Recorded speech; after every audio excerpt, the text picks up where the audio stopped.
Olá, pessoal, tudo bom? Vamos começar aqui o nosso curso de análise combinatória e probabilidade. A gente vai aqui desde o básico até o avançado, tá? Então vamos começar aqui.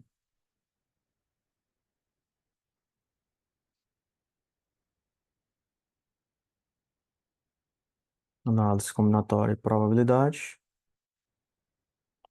E vamos lá. O que é que a análise combinatória estuda, né, pessoal? Qual a finalidade dela? A finalidade dela, basicamente, é você ter o número de possibilidades ou a quantidade de maneiras de realizar tal experimento, sem necessidade de escrever cada uma dessas possibilidades. Então, vamos supor que um exemplo que a gente calculou tenha 1.728 casos. A gente não vai fazer um a um, né? A gente vai descobrir modos ou métodos de descobrir a quantidade e não fazer um a um, tá? Então, esse é o principal objetivo da nossa análise combinatória. Então, vamos aqui.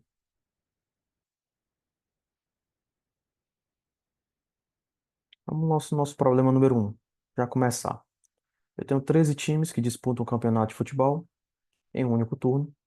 Ao vencer a partida, um time ganha 3 pontos e ao empatar, ganha um ponto.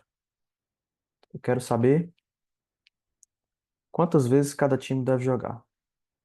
Ou seja, se é apenas um turno, a gente já pode perceber o seguinte: são 13 times. Então, o primeiro time vai enfrentar o quê? Vai enfrentar 12 times, né? Então, aqui o segundo, o terceiro, aqui o 13º. Vai enfrentar 12 vezes. Então, quantas vezes cada time deve jogar? 12 vezes. Esse aqui é tranquilo. Qual o número de máximos de pontos que um time pode obter? Ora, se esse primeiro time aqui ganhar todas, você vai multiplicar isso aqui por 3 e a gente vai obter 36 pontos. Já uma pergunta mais complexa seria: qual o maior valor possível para a soma dos dois, para a soma dos pontos dos dois times qualquer? Qual o valor máximo, né? A soma dos pontos dos dois times quaisquer. Então vamos ter que analisar aqui. Vamos fazer algumas suposições, tá? Então vamos lá. Suponha que o primeiro time venceu todas.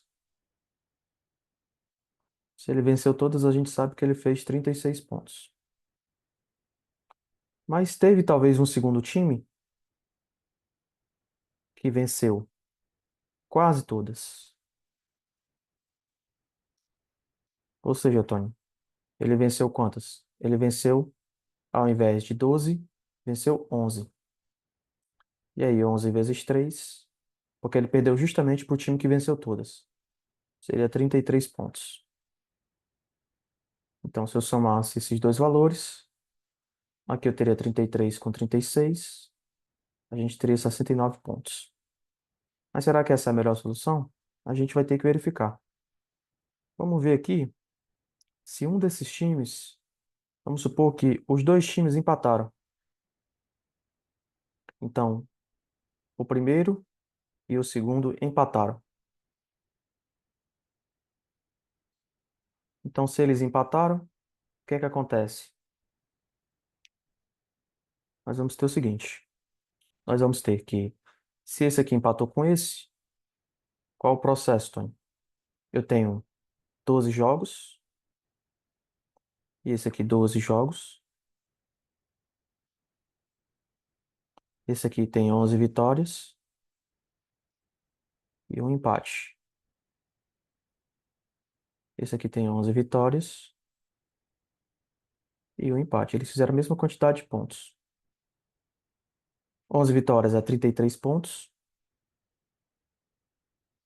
mais um do empate, a gente vai ter 34 pontos. Esse aqui vai ser a mesma coisa, 34. Então, a gente poderia somar os pontos, daria 68. Veja que isso aqui é menor do que 69.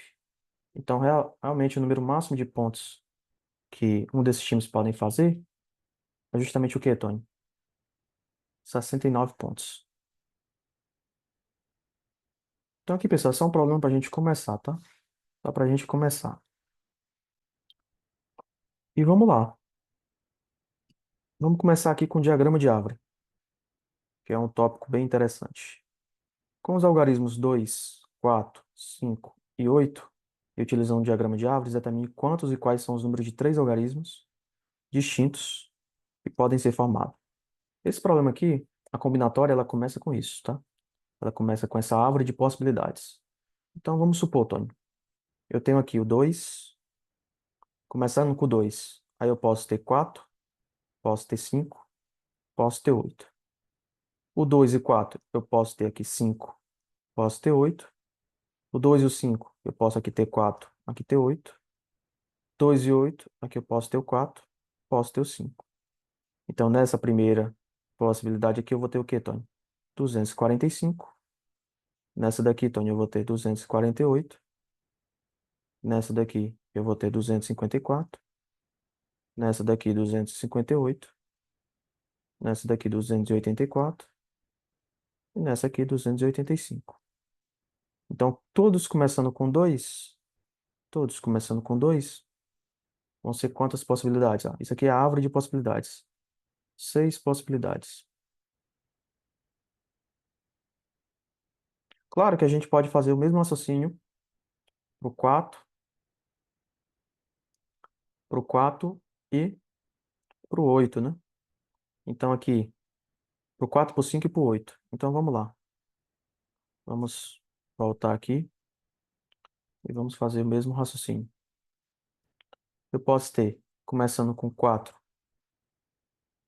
a gente vai ter quais possibilidades, Tony?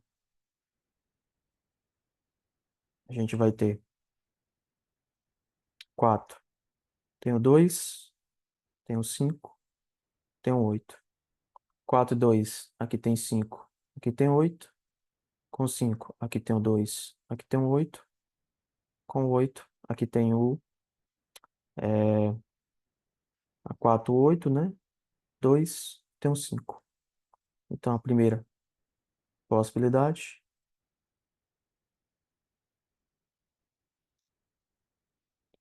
a primeira possibilidade, nós vamos ter 425.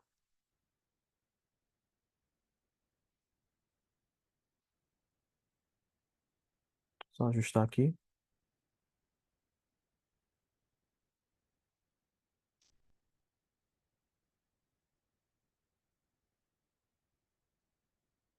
425. Podemos ter o 428.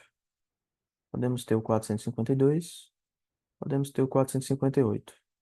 Podemos ter o 482.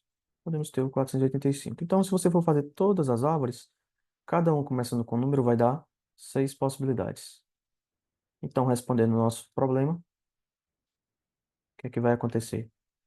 A gente vai ter que quantos números distintos podem ser formados? Se para cada número são 6, são 4 números, 4 vezes 6. Já já a gente vai ver aqui. Isso aqui é o princípio multiplicativo. Então, são 24 números que podem ser formados. Vamos começar agora justamente com o princípio fundamental da contagem, que aqui é o carro-chefe do nosso estudo de combinatória. O que é que diz? Ó, se um evento A1 pode ocorrer de N modos diferentes, e para cada um desses N modos, um segundo evento A2 pode ocorrer de N2 modos diferentes, então o número total vai ser o quê, Tony? Vai ser o produto. Então a generalização é que eu posso ter vários produtos de cada uma das possibilidades. Então a gente tem esse problema aqui. Vamos lá, usando essa lógica aqui do princípio fundamental da contagem, que é o princípio fundamental mesmo para começar a fazer questões básicas de combinatória. De quantos modos podemos pintar 7 casas enfileiradas, dispondo de 4 cores? Eu vou só ajustar aqui para você. Dispondo de 4 cores, sendo que cada casa pintada de uma só cor e duas casas vizinhas não podem ser pintadas com a mesma cor. Então, suponha o seguinte: tem 7 casas enfileiradas, casa um, casa 2, casa 3, casa 4, casa 5, casa 6, casa 7. Então, suponha que você dispõe de 4 cores. Então, vamos A, B, C e D, certo? Vamos supor que são essas cores aqui, A, B, C e D. Ele diz que, sendo cada casa é pintada de uma cor, Só pode ser pintado de uma cor e duas casas às vezes não podem ter a mesma cor. Então, suponha, para a primeira casa, eu tenho quantas possibilidades, tá? Eu posso escolher qualquer uma das quatro. Quatro possibilidades. Suponha que eu escolhi a B. Se eu escolher a B, a C aqui, a casa C, a casa 2, ela não pode ser nem B, mas ela pode ser A, C ou D. Então, tem três possibilidades. A, C ou D. E aí eu escolhi A, por exemplo. Como eu não posso escolher o dessa casa aqui, vão sobrar três possibilidades para cá, que vai ser B, C ou D. Escolhi B, por exemplo. E depois o mesmo raciocínio vai se repetindo. Não pode ser B, então pode ser A, C ou D. Três possibilidades. E assim sucessivamente. Três possibilidades, três possibilidades, três possibilidades. Então nós vamos ter 4 vezes 3 elevado a quanto, Tony? A 6. Então o número de formas de pintar essas casas é 4 vezes 3 elevado a sexta. Tranquilo, né? Vamos para o nosso próximo problema aqui.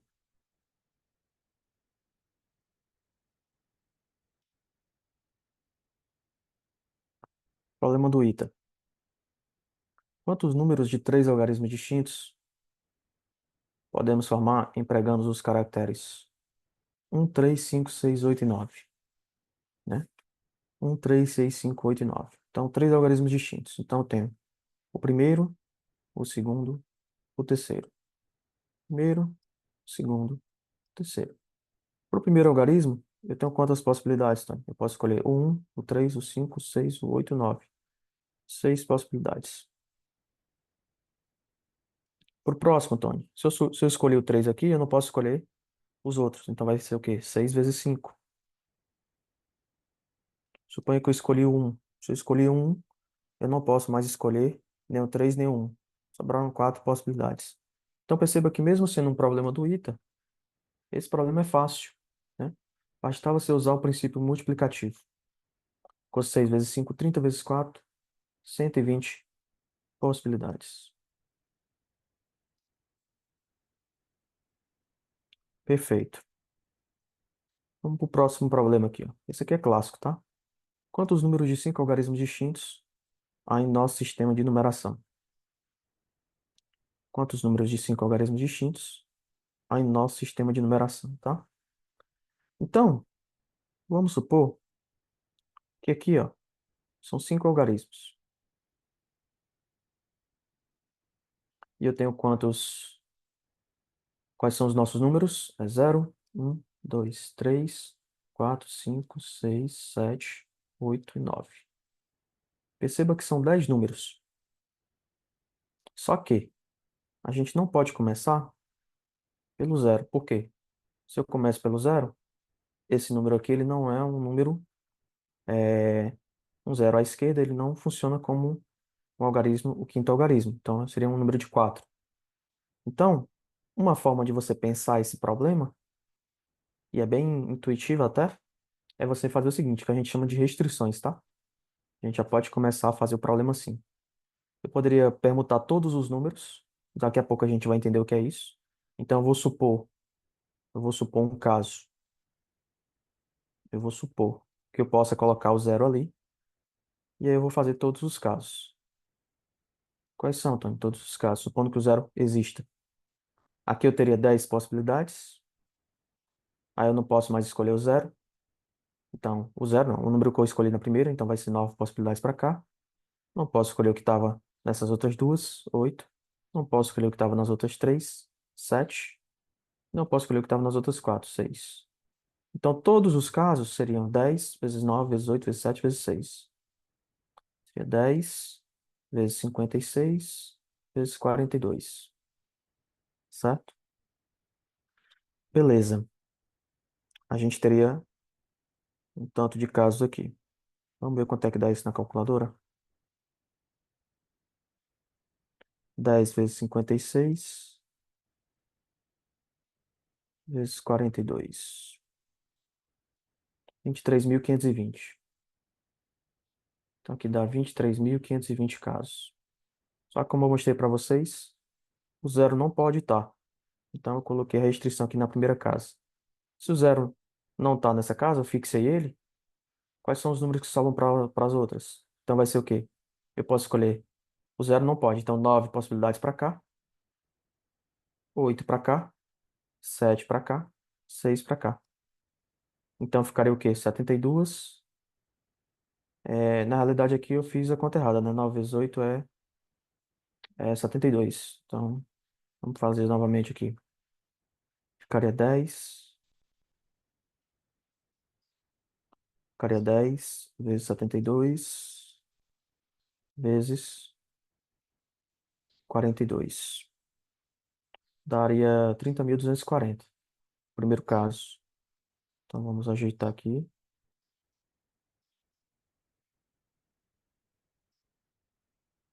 30.240. E aqui nós vamos ter 9 vezes 8 vezes 7 vezes 6. Aqui vai ser com a Tony. Vai ser, como não tenho 10 aqui, vai ser justamente 56, 72 vezes 42, aqui é 72, tá? 72,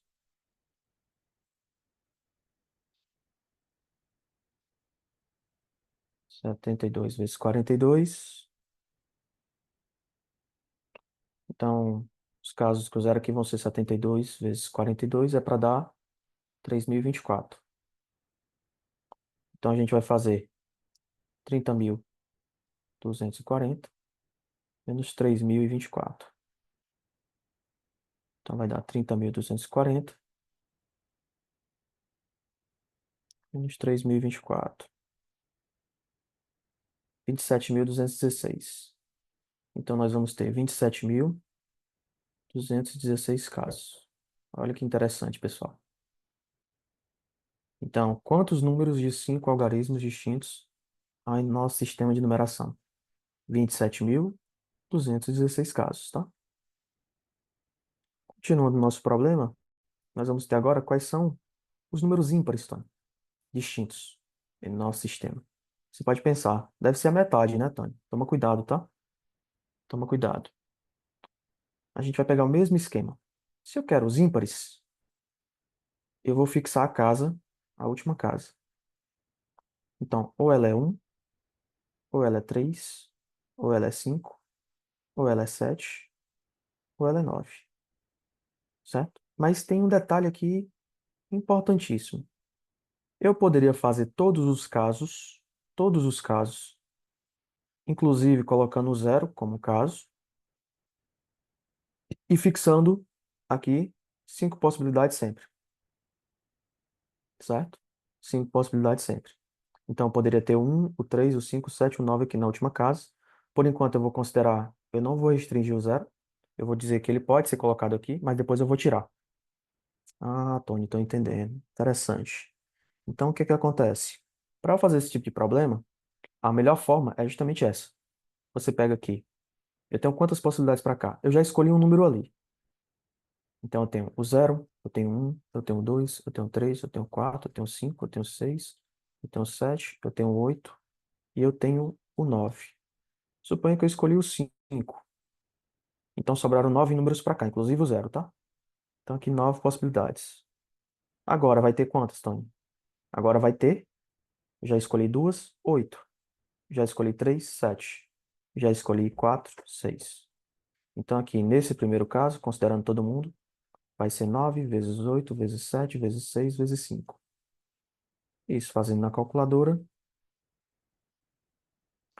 vai ser 9 vezes 8 vezes 7 vezes 6 vezes 5, 15.120. 15.120. Só que eu vou tirar o zero aqui. Eu fixei o zero, tá? E aí, como eu fixei o zero, nas outras casas, aqui também ainda vai poder ser 5 possibilidades. 1, 3, 5, 7, 9. Então aqui são 5 possibilidades também. Eu vou tirar os casos em que eu repeti o zero. Basicamente vão ser quais? Eu já escolhi um número, por exemplo, 3. Já escolhi o zero.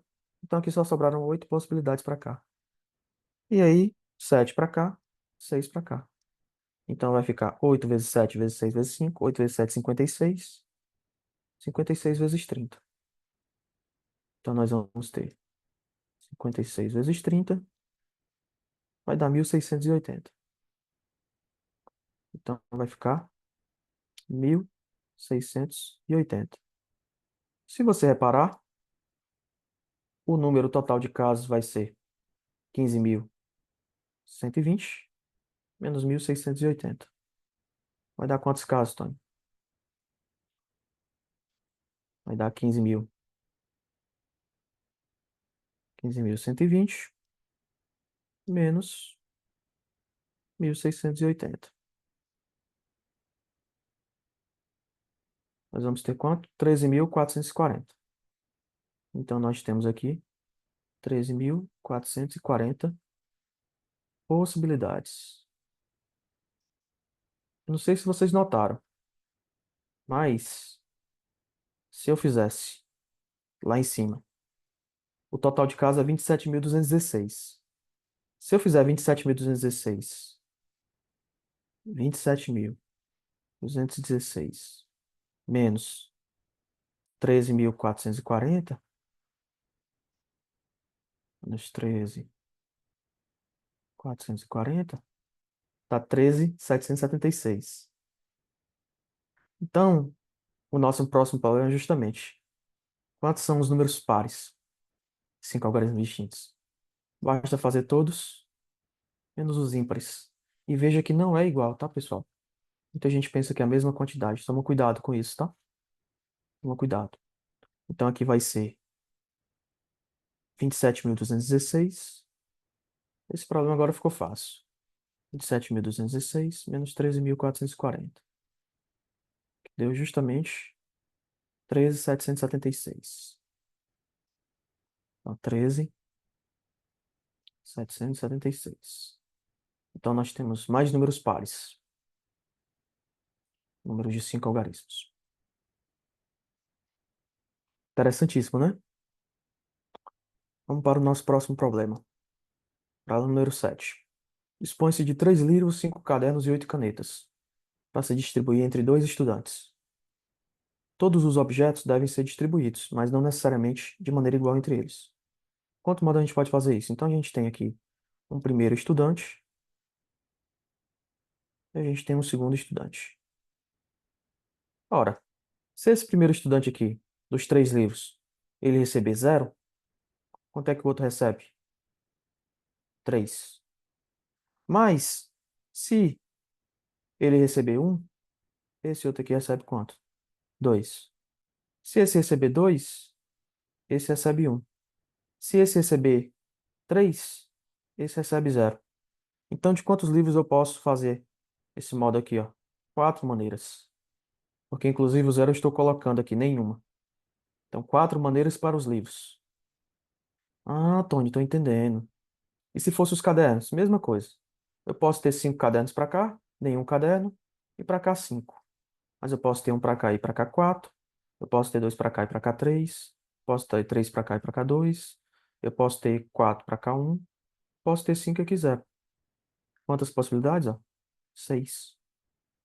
6 maneiras. E 8 você já entendeu. Aqui, quando é 3 é 4, quando é 5 é 6, quando é 8 é 9. Então vai ser 4 vezes 6 vezes 9. Isso aqui vai dar 24. 24 vezes 9. 24 vezes 9 é uma forma fácil de fazer. É 24 vezes 10 menos 1. Isso aqui dá 240 menos 24.